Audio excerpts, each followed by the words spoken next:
Here in this short demo, we're going to highlight several new features available in the latest Gluware 5.1. Let's take a look at this workflow built in Network RPA. First, we're going to select targets. This is going to be an interactive task where the user will select the targets.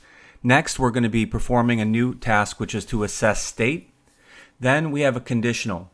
And with the conditional, we're looking at that state, in this case BGP, and if it's equal to a not okay, we're going to assign an assembly, which is a configuration policy, and then we're going to provision that new policy. But wrapped around it is a try-catch block to catch an error.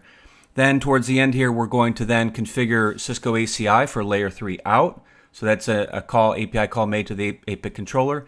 And this last task is interacting with ServiceNow, a popular ITSM. So there's a change ticket open that's sitting in an implement state. So as we run this workflow, what you're going to see here is we execute it manually. We're going to go into the activity. So the task sits blocked until the user selects the nodes, the targets to run against.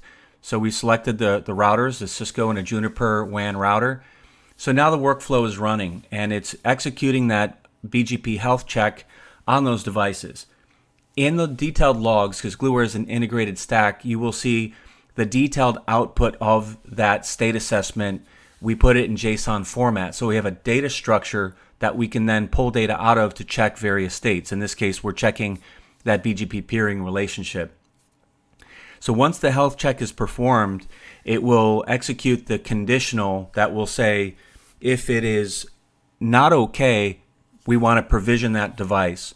So we're going to go ahead and associate assembly, again, assigning a proper config policy, and then we're going to provision. When it provisions, it is assigning that policy, and then, again, moving down to complete that layer 3 out, and then we're just refreshing the ServiceNow ticket here to see that we have updated the incident and it has been implemented. And that's using a task from the Gluware service connector.